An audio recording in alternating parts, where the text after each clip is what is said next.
Traffic Radio 96.1 FM.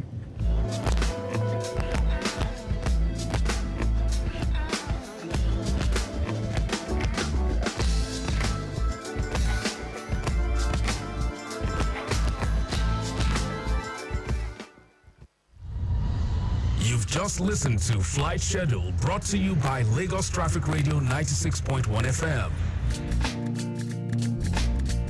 This message is brought to you by Mike Frost at Lagos Traffic Radio 96.1 FM.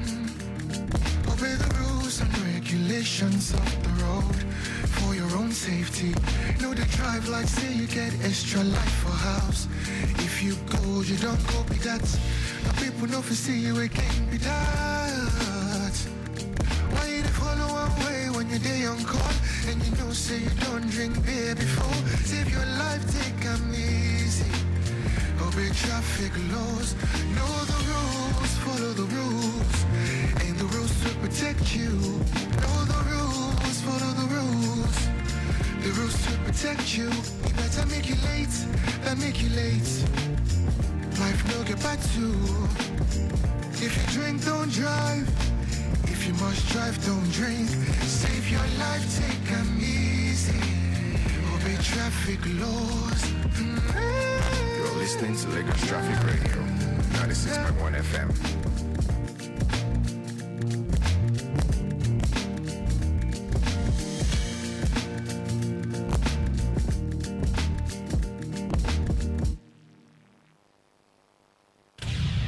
Farm School with African farmer Mogaji.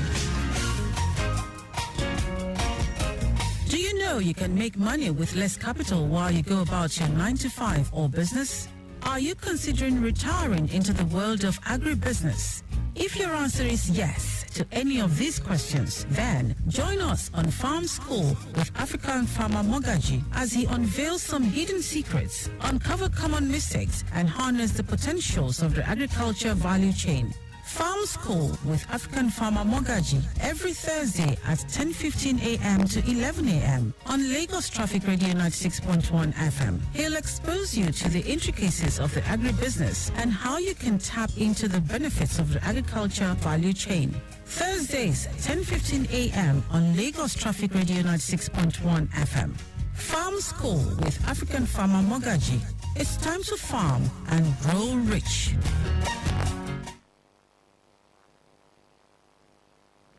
Lagos Traffic Radio 96.1 FM from our studio. It's 10:20 and time for us to bring you Farm School with African farmer Mogaji.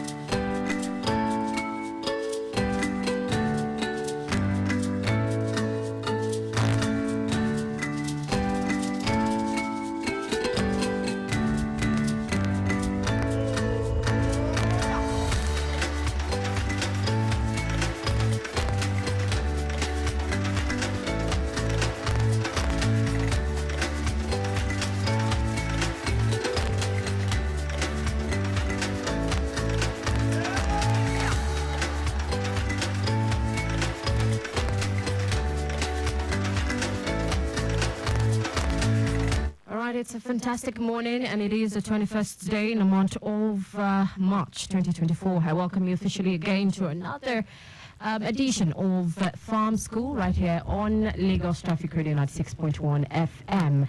It is another time where we get to learn, relearn, and unlearn, and of course make profits. Okay, yes, in the field of farming. And with me in the studio, live and direct, is African farmer Mogaji, and he will be, of course, unveiling a very important topic to us this morning. So you want to sit back and, of course, get educated and, of course, get enlightened by all the discoveries he will be bringing to you live and direct. So again, I say welcome to Farm School right here on Lagos Traffic Radio 96.1 FM. My name is Riri Lolua Sheung Abiodun.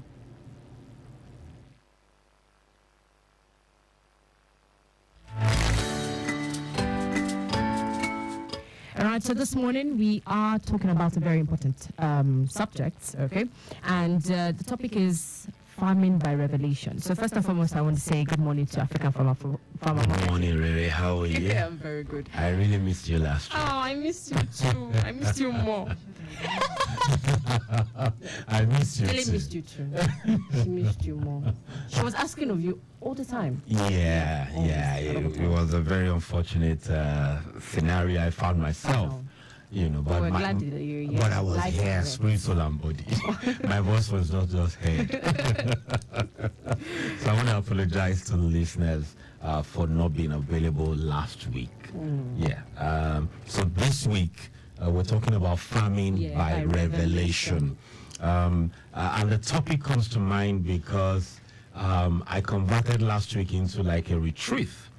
It was not a really good week I really wanted, but when something bad happens, for me, every adversity has its opportunity. So it gave me the opportunity to reflect and recalibrate. And so Farming by Revelation came to mind. And Farming by Revelation is actually a book I wrote in 2015 and did a revision in 2020, during COVID. And the information there is very real. What I did in the book was to capture my experience, beyond science as it relates to agriculture in Nigeria, West Africa, and some areas even in the United States. Okay, so it's what most of Farming by Revelation, what I brought out of a book is some of the things that does not make agribusiness work, especially in Nigeria, that we don't pay attention to. So, someone may ask, what do you mean by Farming by Revelation? I said, on the title of the book, I put Farming by Revelation, what they don't teach you in agribusiness schools. You won't hear anybody talk about this. And so what is a revelation? I did some writing from Oxford. It says, a surprising and previously unknown fact that has been disclosed to others. Another says, the divine or supernatural disclosure of humans of something related to human experience. So I did a bit research also into the Islamic conversation, belief, and this one said, in Islamic belief, revelations are God's words delivered by his chosen individuals known as messengers, prophets to mankind, which means some knowledge that is not commonly available, but like an interjection. And so what's the practicality of this Farming by Revelation? Let me first say this. Every time I get into trouble on a farm or agri project is because I did not apply the spiritual principle. Spiritual principle? Yes. There's a difference between religion and being spiritual.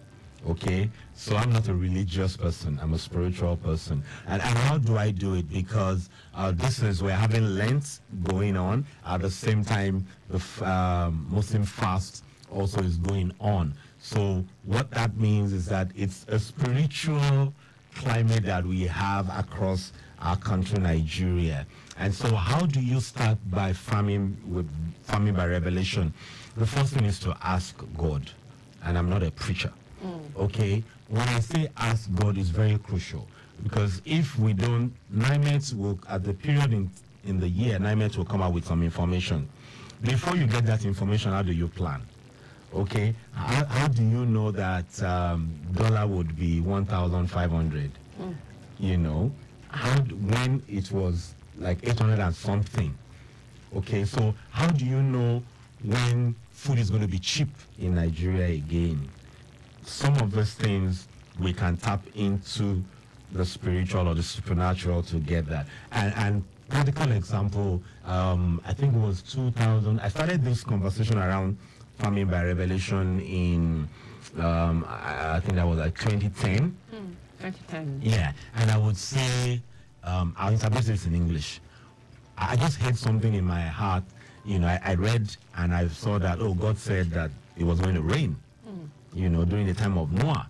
So I said, okay, if God knew it was going to rain, so why don't we ask? When you read about Joseph, he interpreted a dream, which was a revelation that there was going to be abundance and scarcity. So it just dawned on me that if someone would know when there was going to be scarcity, when there was going to be famine, why don't we ask that person? And in Nigeria, you are predominantly either a Christian or a Muslim or given to traditional beliefs, but we all believe in the supernatural. So I began that journey to say, Oluwa kilomata, as in, Lord, what will sell next year? And I remember a particular year that I heard equalomata, meaning granules will sell. If you ask, you will receive.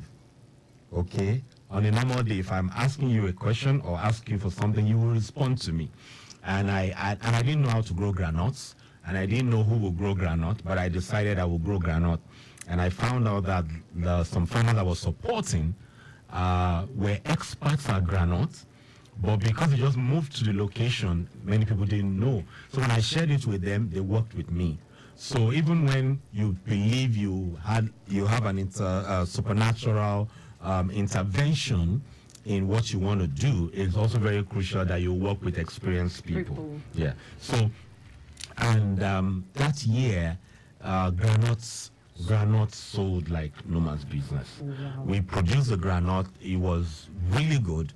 And that time there was this tanker explosion on the expressway before getting to Regime, and I think about 20-something cars were gobbled in fire, and it trapped everybody coming. We escaped just by Shagamu, narrow escape, and by the time we got to Ketu, we were the only ones that had granites in this Lagos state. And what happened was, the granite that was supposed to be sold for 1,500 to 2,000 naira per bag then, it was even supposed to be sold cheaper, because when you pack mature and immature together, what happens is that the prices drop. But there was no granite at all, and we brought like a trailer load of granite. Okay, we'll put a pause to that, then we'll quickly take shipping position and we'll be back. This is Shipping Position, brought to you by Lagos Traffic Radio 96.1 FM.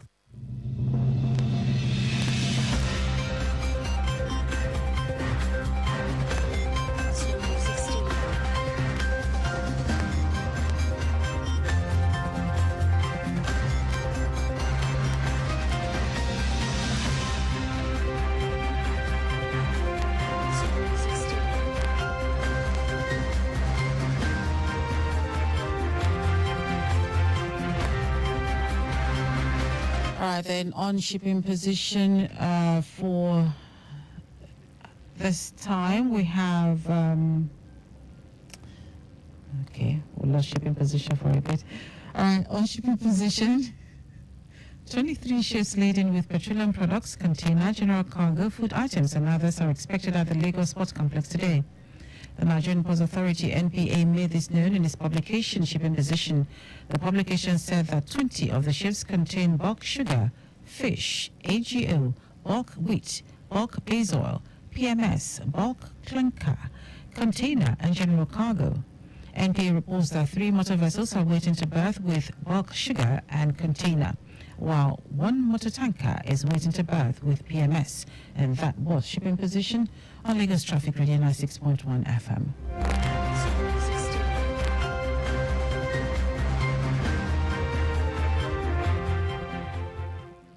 You've just listened to Shipping Position, brought to you by Lagos Traffic Radio 96.1 FM.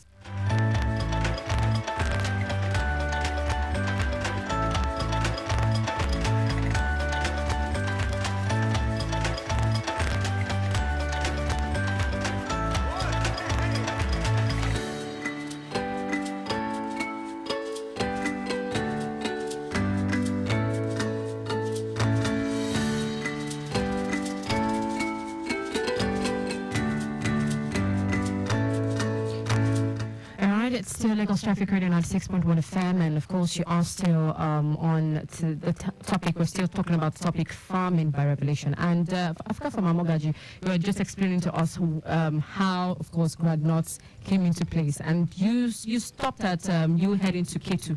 Yes. So the groundnuts, ideally, because we were inexperienced, we were in a rush. We harvested mature and immature together. Oh, wow. So what the merchants will do is when they see you mix it together, they will abandon you. Yeah. Go and buy knowing fully well that the prices will be dropping. So we were, instead of selling for 1,500 to 2,000, because there was no groundnut in Lagos, we sold at 8,000 naira per bag, a trailer load. You got to keep K2 and there was nothing there. And it was huge. And all through that year, I lost money on other things. But the true granules, both fresh and dry, was a game changer. So it covered up for the monies I lost. And granules sold both with the local market and the urban market. I was producing in a saying then, bringing to Lagos. And I have a lot of stories about asking. So around here, I recall. There was a year I was in service year then. Okay. That was early 2000s, and I invested in rearing bees. I set it up in Jigawa then, and things were not just gelling. The governor wanted to see me, asked me to come and set up for them. 5 minutes Raki then. All right, let's quickly get this call. Hello. Hello. Hello, good morning. Hello, good morning, Coyote. Hello, Vinny. Good morning, I'm with you. This is Ray Ray. Good morning, I'm with you, Coyote. Please go on. Hello, good morning. Good morning. Good morning. Good morning. Good morning, Coyote. I can hear you. Okay, we are having more like a network issue. All right, but I'm certain that Coyote from, of course, the newsroom would give us a call and inform us on the latest happenings. All right, so Africa from Mogaji, over to you. Okay, yes. So there were just a lot of roadblocks. The governor wanted to see me. NYSC wrote to me. I was doing training for NYSC, but something didn't gel. So one day I sat in my room in Briniwa in Jigawa, and I just prayed. I said, just help me. And the next morning I got somebody knocked my door. Somebody who studied in the UK came to Nigeria for service, and what did he do? He handed me a Quran. And I said, yeah, I'm a Christian. He said, yeah, I know, but I just feel like giving you. And I began to read the Quran, and I saw there a full chapter dedicated to bees. Bees and honey production, a full chapter dedicated to cattle and milk production. And I was shocked that a spiritual book will have beekeeping, how the bees do everything they do. And I read it, and because I was already rearing bees to produce honey, I took it in my hand and I went out to sell. And so what I would do is I would ask people. Okay. African farmer, let's quickly get this one from Coyote again. Okay. Hello. Hello, Coyote. Hello. Good morning. I'm with you, Coyote. I can hear you. I can hear you loud and clear. Hello, good morning. My name is Coyote Mafalashiri. All right, welcome. I'm calling live from Ibute Waterjet. Okay. Yeah, just to give you live reports of what is happening at the gate right now. Okay. At Ibute Waterjet, passenger boats leaving here are heading to Port Novo. Port Novo. Yeah, what is the destination from here, and that's majorly the destination for passengers leaving this point. Okay. Hello? Okay. Mr. Kyle D. Mafalashiri, please kindly, if you can give us a call again so that we can get the conclusive part of the report. Mr. Kayode is currently at the water jetty, yes, and that's at Ebutero, and currently, of course, I'm certain I will call back to give us the conclusive part. All right, let's quickly, okay. Hello? Hello. All right, I'm with you now. I can hear you. All right. Okay. From here to Port Novo is the destination. I think that. Hello? The line is breaking. Clear now? It's not too clear. Not too clear. All right. Okay. The 15 passenger boats. Okay. Loading from here. Other boats pick and just load, while other passengers. Some people load because I can see here right now that there are some loads waiting to be picked from here. Okay. So basically, that's what we do at this water jetty. In a day, there are 20 to 30 boats that load from here. So basically, today, that's Thursday, the environmental has held boat services. So passengers had not arrived from the morning till 10 a.m. this morning. So from now, I hope passengers will start making use of this. But I'm sure that by the closing time, it would see more passengers coming here to leave. But, basically, Port Novo, so if you want to leave Lagos and you want to head out of Lagos to Port Novo, this is where you will be, at least. During the COVID period, the boats load 10 passengers. But after COVID, it started loading 15 passengers into the boats. So it's 15 passenger boats that load from here right now. And the passengers are required to put on their safety vest before entering the boats. And I can see that clearly right now. Passengers are wearing their safety jackets before boarding the boat, and even when they alight from the boat, they are wearing their safety jackets. Other places that are even here, they are also putting on their safety jackets just to be on the safe side. So basically, that's all that is happening here. Passengers loading from here are heading towards Port Novo, that's outside Nigeria. Okay, and you said the number, there's really not much crowd, a few people, right? There's no crowd. Yeah, just few people. Yeah, no. 15 passengers load on the boat, so they are small boats. Okay. Basically, small boats loading 15 passengers. So it's not the jetty where you see 30 passenger boats, 40, 50 passenger boats. It's just 15 passengers that load from there. Okay. At any given time. All right then. Thank you very much, Mr. Kayode. Thank you. All right, and that's a report from Kayode Mofolashiri covering the Ebute water jetty. All right, then we learned that at Ebute Way is, of course, where you just give us the report. The destination where people are headed is at Porto Novo, and currently we have 15 passengers already on ground, getting ready to, of course, begin their trip. And of course, before they start that trip, they also have to put on their safety jackets, okay, before the trip starts and after they have landed safely at their various destinations. So, of course, I'm certain that it would... Okay, I'm certain that, of course, for those who might want to make use of the jetty as well, that's the water jetty at Ebutero. You can use, you can head to Porto Novo, okay, if you live within Ebutero environs. All right, quickly, let's go back to topic for discussion, which is farm school. But before we do that, let's quickly take updates.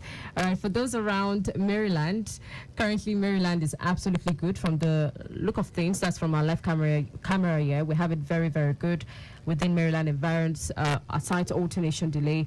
Also, if you are applying locations like Arlen, we have it very good. Arlen intersection is good. Ojota interchange, for those on the Ikorodu Road now, Ojota interchange is brilliant, very free as well into Ojota proper. And for now, we have no impediment recorded yet. All right, so let's quickly head back to our topic for discussion, which is farming by revelation. All right, South African farmer Mogaji, over to you. Yeah, so as I was saying, so I read the Quran, got the information, because it's very important to apply knowledge. You know, it's the application of knowledge that makes you rich, not just having the knowledge. So I took the Quran, Jigawa, and I was saying, what does the Quran say about honey? And many of them did not know. So I will open it, there was English and Arabic, and I will read it to them, and I will ask, do you have honey at home? And they will say no, and I'll just hand them a bottle, and they will buy.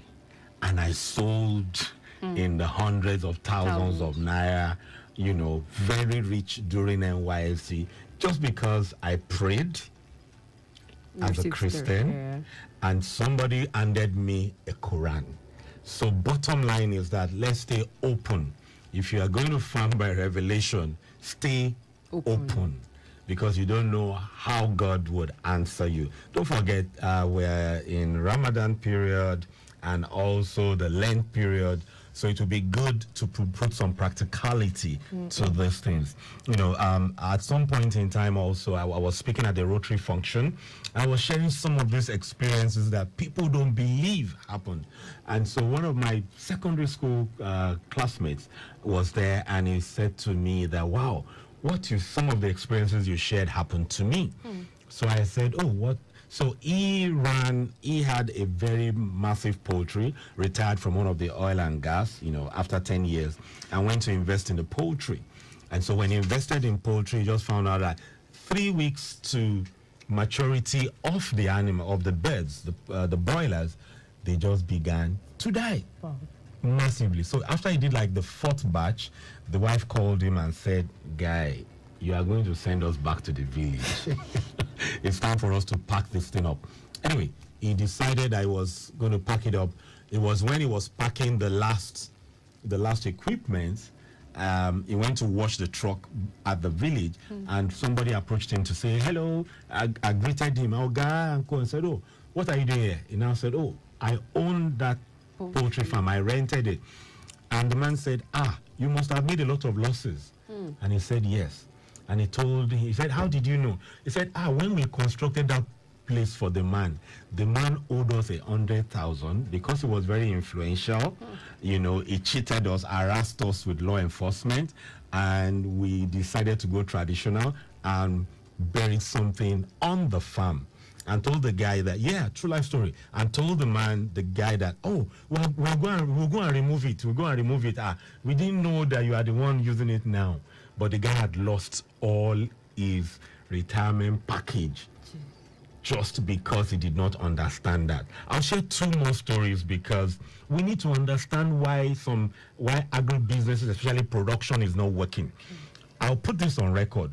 Ask the Zimbabwe farmers that came some years ago, for people who know that, you know, government got land for them, you know, displaced the locals. Each of the farmers got over 200 million. And 2.5 years later, they were bankrupt. The land was not producing for them. The corn, they would get 7-8 tons before. They were getting 1.5. The dairies were not producing milk. Please confirm what I'm talking about. At the end of the day, 2.5 years, they were all bankrupt. Beyond some other things that happened at the back, but I mean, the land stopped producing for them.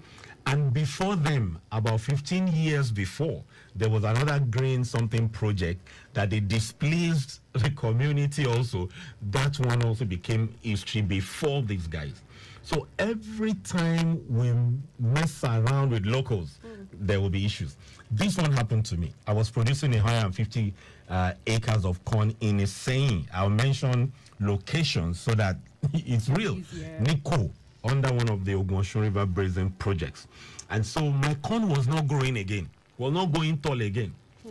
And I took investments. And so I did everything. And before then, I'd been doing it for about 10, 15 years. So I did everything. I called in some professors with specialty in maize. They came, they checked our records and said, no, by everything you've done, this corn ought not to be at this stage. So I prayed again. So it's crucial we pray along the line all through rather than stopping. Like I said, every time I have lost huge monies, you know, it has been a function of stopping and applying full science. But science and inspiration go together. Don't just pick science alone in this environment that we're in. So anyway, the corn was not growing, and when I prayed, I had a dream. And in the dream, I saw a big chunk of wood, you know, maybe a wood cut like 20 years, and the wind blew off. And when the wind blew, there was a white A4 paper beside it. And it blew. The paper did not move, but the huge log of wood moved, and something rolled out under it. And I shouted from my sleep to physical that, yeah, what you in common call me, meaning they buried something on my farm. And I woke up. So one of my staff who attended, new staff who attended some of, said, I feel I'm in common calling the next day. As in, I was shown in a dream that they buried something on the farm. So I said, even me, they showed me too. So I got to the farm. I didn't know what to do. I didn't know where they buried anything. But I saw 5 staffs of government working, you know, later in the afternoon. It was really sunny, and I ordered 7 bottles of mineral and bread, and I gave to them. And they said something that changed my life. One of them said, Shebo Galilei, meaning, is this not a boss? That our former boss, we will work and work, he will not give us anything. In fact, when we buried a few animals, live animals, under that tree in front, because he didn't have money for irrigation and supernaturally wanted to draw rain, that was where we buried it. The man made a lot of money. He drew the rain, made a lot of money, but you don't remember us, blah, blah, blah, blah, blah, blah. And guess what? I went to get that land, not knowing what had been done and needed to be atoned every year. And yes, if there was irrigation, I could afford diesel, because we use 2,000 liters per day of diesel. So I could afford diesel. I brought science in. And that was when I knew why my corn was not growing.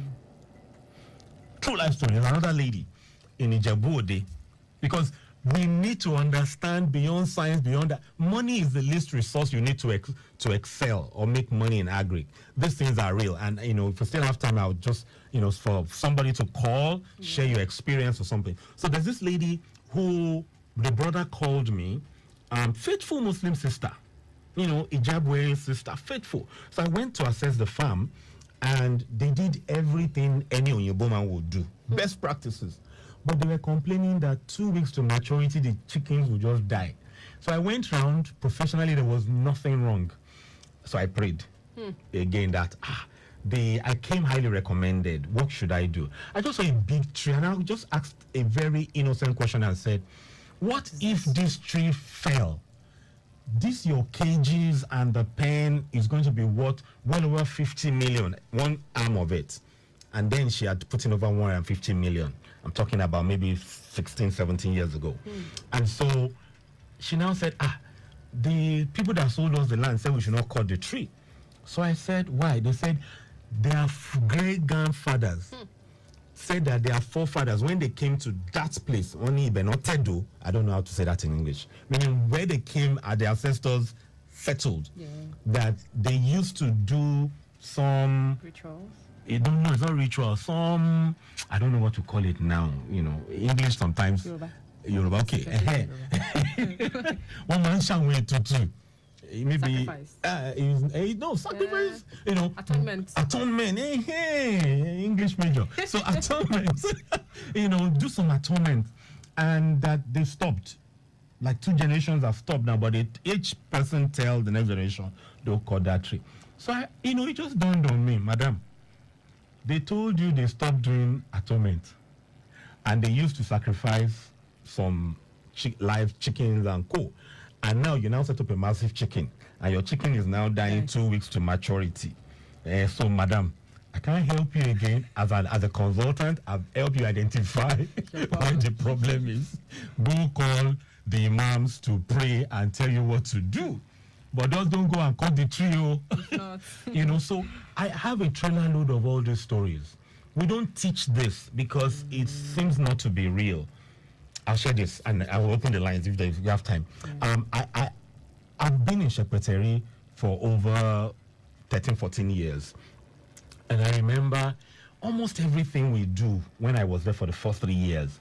The community, no matter what you do, no matter good you do, a lot of people pay you back with evil. And I remember one particular time I just lost 5 million naira. So I was like, what else do I do?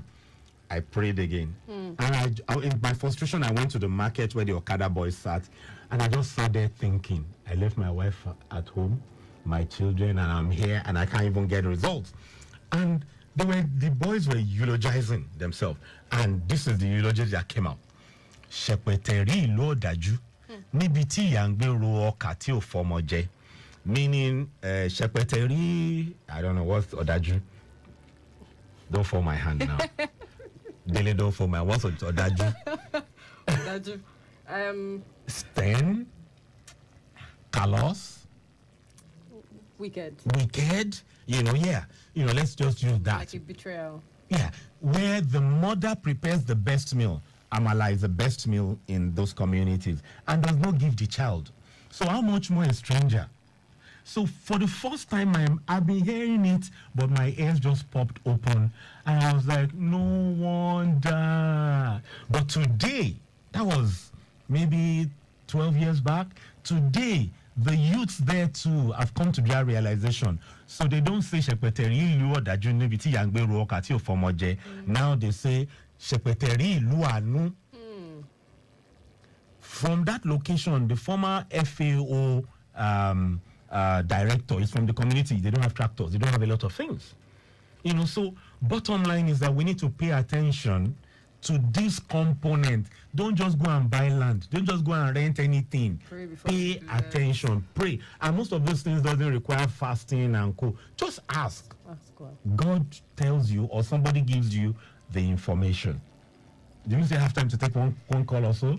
Yes, we do. Okay, so to call in, please use 0809-9120-777 or 0915-387-7127. Please, you can call in, or if you want to send in a WhatsApp message, please go right ahead. All right. You can also give us your number. Okay. Yes. 0809 7222. 0809 7222. So it might just be the farming by revelation might just be what you're doing. You may need to suspend it and diversify for just that short season. And that has happened to me before. I plowed 50 acres.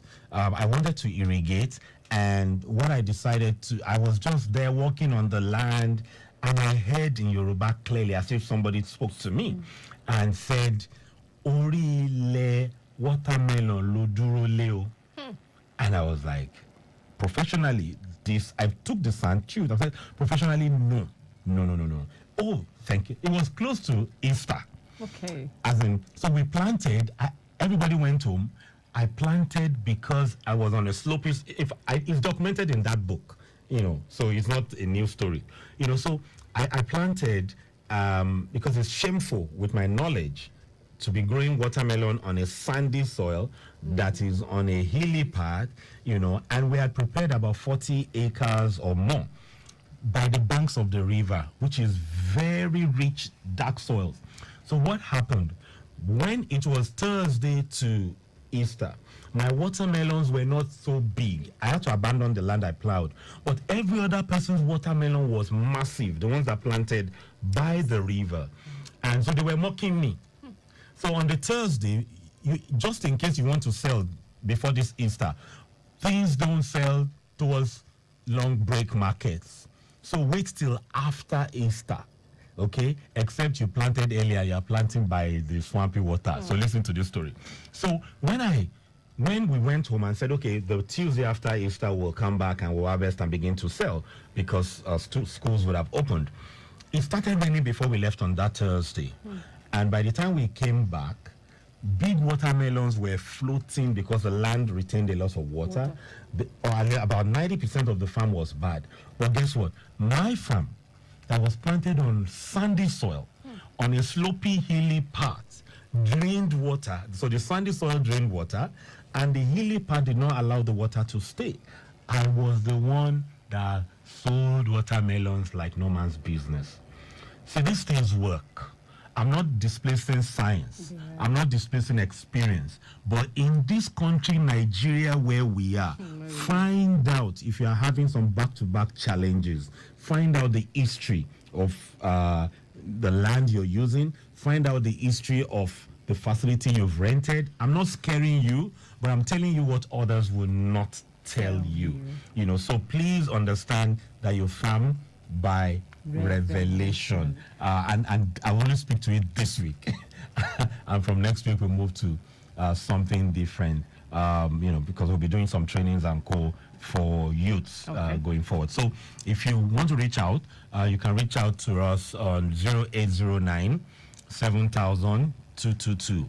0809 7000 222. And I just want to say this also. If anybody is saying that you should bring money on behalf of African farmer, it is not me. I'm not asking people to bring money. I'm just trunking out information so we can feed the country. Thank you. All right, and this is how far we can go. Indeed, it has been, I've learned a lot, and of course this topic alone is very, very, very deep.